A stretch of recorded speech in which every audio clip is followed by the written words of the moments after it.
The weather is starting to get a little cooler, and so I want to move my Black Bay 58 off of the steel bracelet and back onto a NATO strap. And I want to spend this time talking a little bit about the individuality of the Black Bay 58.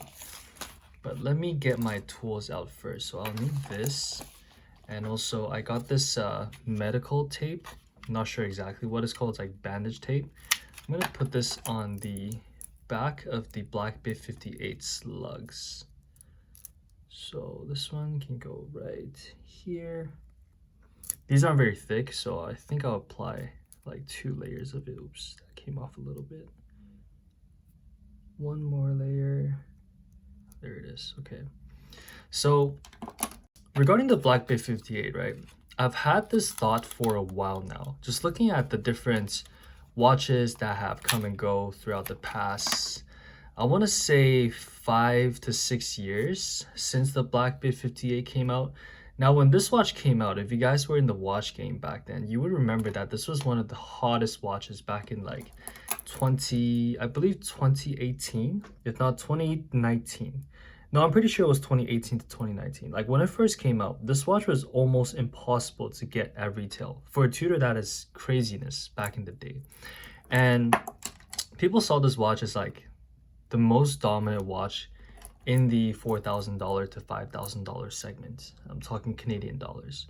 And the internet, whether it's Reddit or Instagram or YouTube, begun getting flooded with content about the Black Bay 58. People were talking about like how is the perfect watch. I remember seeing Watchfinder's channel when Talking Hands, I forgot the gentleman's name, but when Talking Hands was still on the Watchfinder channel, he bought himself a Black Bay 58, and he did a really good job illustrating the pros and cons of the watch. Now, talking about the pros, obviously, I think just the ratio of the dial, the overall proportion of the watch, the size of the watch, everything about it is perfect.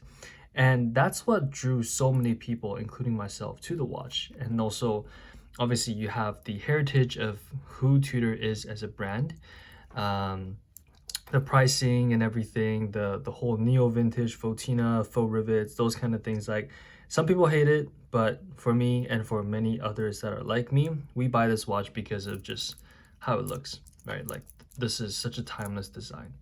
Now, at the same time though, he touched on slightly the negatives about the Black Bay 58. I'm gonna start to remove one of these just to make sure I can actually reach it. Okay, hold on. So I gotta press this side when I'm popping the spring bar off. Okay, that side's pressed off. That doesn't seem to want to come out. Okay, let me try again. But he was saying that the Black Bay 58, and I vividly remember exactly what he said. He said the Black Bay 58 feels like a socially engineered watch. It's like the AI algorithm, and this was before its days, so credit to you, Andrew, talking about AIs before AI really became a thing now here in 2024. He was talking about how the Black Bay 58 is almost like a machine learning achieved watch of what the watch industry thinks that watch enthusiasts will like. And they're totally correct. They have created a watch that ticks all the boxes.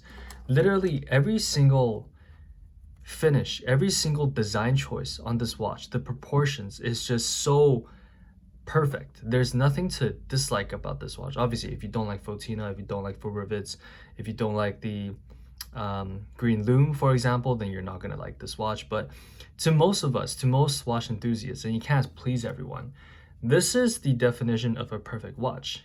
But however, the more that I have had this watch for, since my ownership in 2022 was when I bought this watch brand new at GWC Tudor here in Vancouver. But I've also owned this watch once before.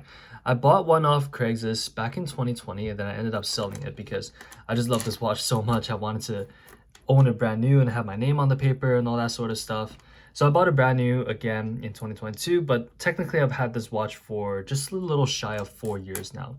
And I really can say that this is such a perfect watch to wear every single day. However, it's become more and more obvious to me that this watch has one fatal flaw, and that has to do with the individuality of it. Now, like I alluded to earlier in this video, a lot of us have seen so many videos on YouTube, posts on Instagram, threads on Reddit talking about the Black Bay 58 over the past couple of years, to the point now that it's sort of becoming, I want to call it like the Apple Watch of the mechanical watch industry. Or you can see it as like the ceramic date or no date Submariner, whichever one, take your pick, of the watch industry. And that it's just like the correct watch to get. It's the right watch, it's the perfect watch, it's the best all-in-one, one-stop shop. Everything you need is right here in your hands type of watch. And again, not that it's a bad thing, but I just feel like as the years have gone on, the watch has more and more lost its individuality.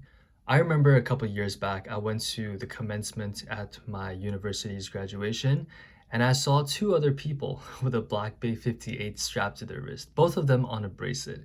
And of course, I was wearing this Black Bay 58, so we're like, oh, hey, let's take a wrist shot. You know, everyone has his watch. You guys are in finance, I'm in whatever.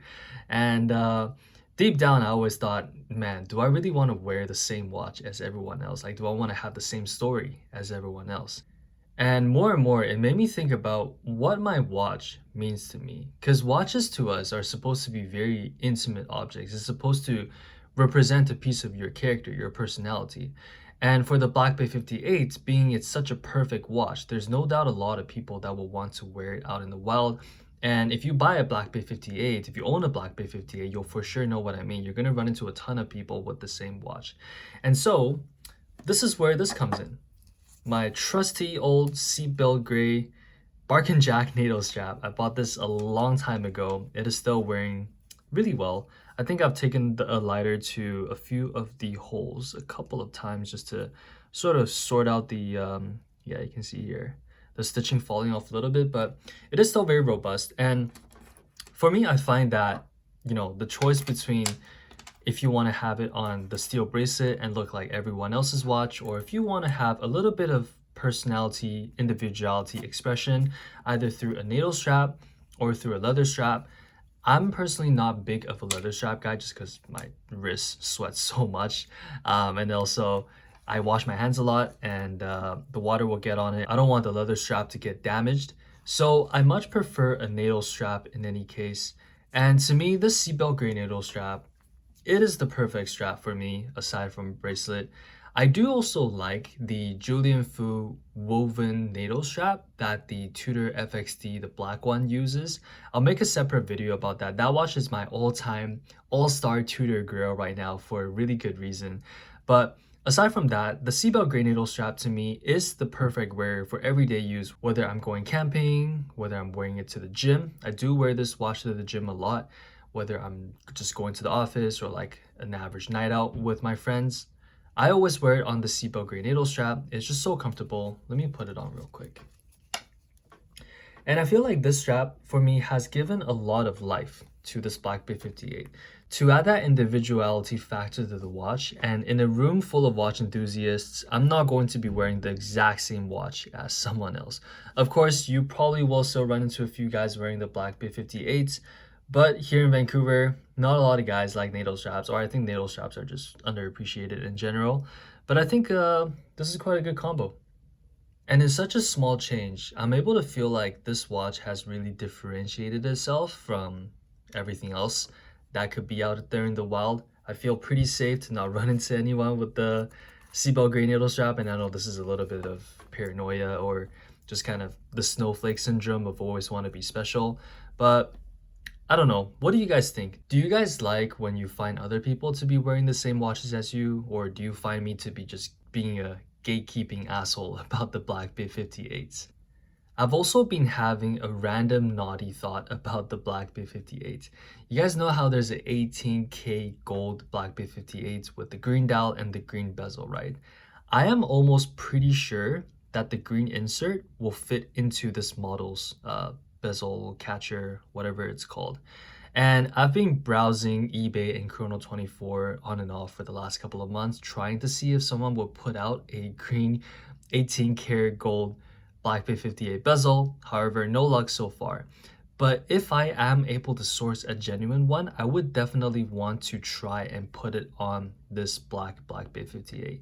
I know to some people it's sacrilege to exchange parts here and there, but for me, I feel like it's kind of okay because I've seen a lot of Watch Eric's videos, for example, where he talks about how there were these very special, I think, GMT Masters, or I'm not exactly sure. It's like the pre-ceramic version of the Saru, sapphire ruby bezels. There you got like gem set dowels and all sorts of things, and there's definitely a lot of collectors out there that changes these parts out to again express their own individuality.